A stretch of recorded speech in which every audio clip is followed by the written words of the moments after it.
Welcome to the Generation Podcast, an audio resource dedicated to a generation of young people who are committed to total surrender to God and total dependence on His power to reach the world with the gospel of Christ.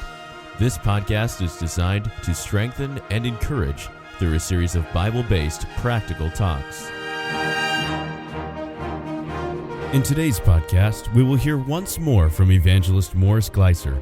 This time, a story of what God did when 4 teenage girls claimed God's will in their prayer. God wants every member of the Generation to be involved in a miracle this year.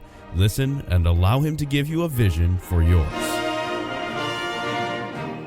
Young man who's a preacher boy that came through our youth ministry a few years back, became a pastor, planted a church, and in a matter of a few months, starting from scratch, within 9 months, he had 60 people. Real soul winner, a go-getter. Called me, Brother Morris, just want you to know, we just celebrated 9 months and we got 60 people. I said, Mike, that is incredible. That is phenomenal. God bless you, son. It's great. He said, but I've called to ask you to pray with me about something. I said, what's that? He said, you know, we're small. I said, that's wonderful. I said, you're going to keep growing. He said, we got 4 girls. That's our entire youth ministry. We don't even have any guys. We just got 4 girls. I said, man, that's wonderful. He said, they all go to the local public school. And he said, Brother Morris, they love God with all their heart. And he said, they put a lot of us adults to shame, their devotion to God. He said, I'm just trying to invest in them as much as I am in everybody else. He said, they believe that God answers prayer. I said, well, you know He does. He said, oh, of course, I know. He said, they came up to me the other night and they said, Pastor, we're burdened about our school. We want to start a Bible club in our school. And when we do, would you be willing to come and teach it as often as we're able to have it? He said, Brother Morris, I told him that there's no way the school in our public system is going to give them the opportunity to have a Bible club in today's public school. He said, so I tried to discourage them, but I told him it's not going to happen. In this community, it's not going to happen. He said, those 4 girls looked at me and said, Pastor, don't you think God answers prayer? He said, well, what am I going to say? I'm their pastor. Yes, God answers prayer. They said, we don't know when, but when God allows us to have this Bible study, this Bible club, will you come do it? He said, of course. He said they went to their school principal. He was unavailable. They went to the vice principal and they asked him to have a Bible club. And they said, look, now, sir, we're not trying to cause problems, but we got people around here who have got clubs for everything. We got guys that think they're athletes. They've got a club. We got girls, homemakers. They got a club. We got people that sneeze every other month. They have a club. We got clubs for everybody. We want a Bible club, please. And the vice principal didn't know how to say no. He said, well, I'll get back with you. He went to the principal and he said to him, he goes, you know these 4 girls? Now, this was not a large community, small school, but a high school of some size. And he said, sure, I know those 4 girls, fine girls. He said, well, they just asked me if they could have a Bible club, and I know we can't let them have it. He said, I didn't know how to say no, so I'm asking you. And the principal said, well, thanks a lot. You're going to make me the bad guy. He said, I tell you what, I'll call the school superintendent. He called school superintendent. Hey, Joe, I got these 4 girls. They want to start a Bible club, and I don't know how to say no. The school superintendent was a deacon in a local Baptist church. He said, well, I'm not going to say no to that. There was another Baptist church. He said, let me put it up before the board. I'll let the school board discuss it, the next board meeting. So he put it on the agenda. There were 5 members of the school board. They discussed it, had to have a majority to let them have it. 2 of the board members said, wouldn't do it. 3 of them said, let them have it. It passed back down. They told those 4 girls, okay, you can have it every other week on, I think it was a Tuesday. But the only time we can squeeze it in is at 12 noon when the student body, for the most part, is having lunch. So they said, don't be pushing it too highly and hard because they need to be at lunch. Those 4 girls went running up to my preacher brother friend who was talking to me on the phone. He said, Brother Morris, he said, they came running up saying, we're going to have it. We're going to have it. We need you there Tuesday, room 117, 12 noon. And he said, what? You're going to have the Bible club. You need to be there Tuesday, 12 noon. He said, so I went. He said, I figured I got my 4 girls. They'll invite a few of their friends. Maybe we'll have 12 kids. He said, I arranged 12 chairs in that room. And he said, I sat there and waited for 12 noon. When the bell rang, the door opened, and 50 teenagers walked in the door.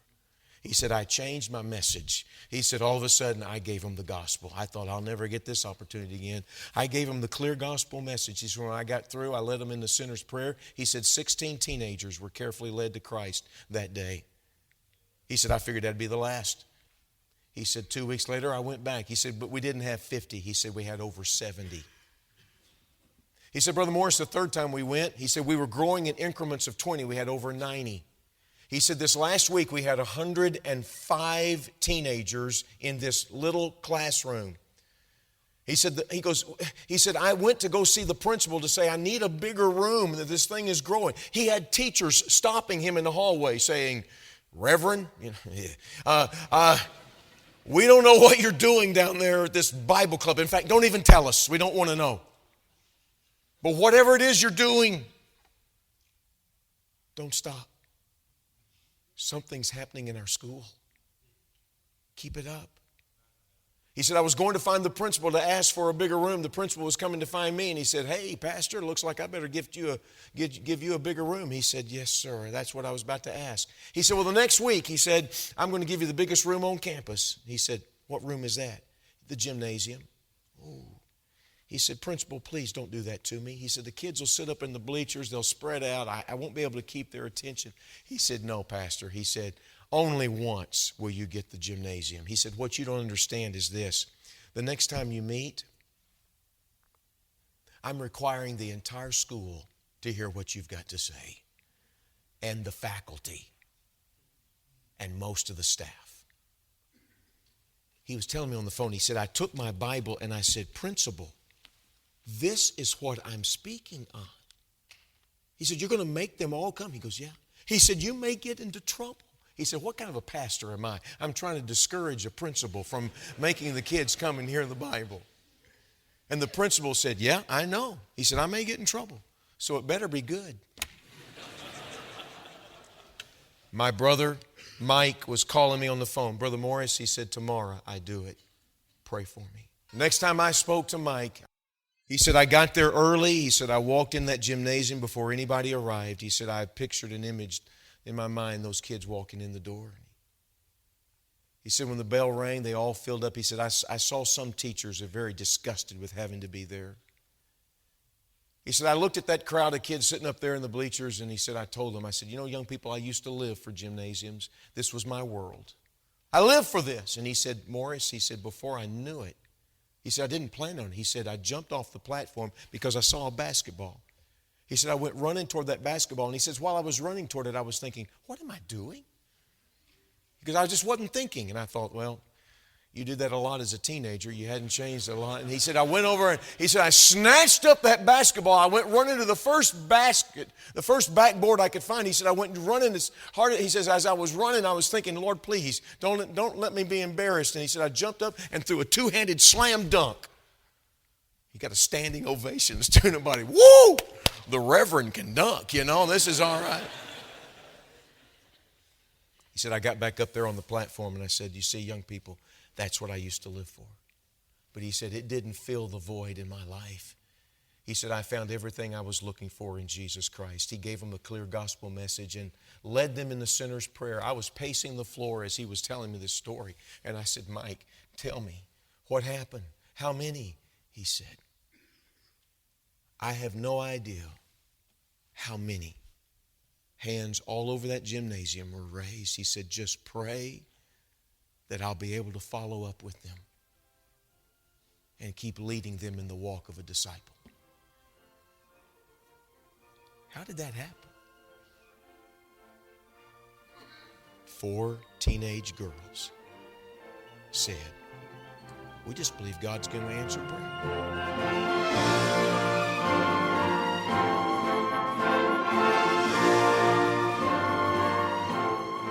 Thanks for joining us for this episode of the Generation podcast.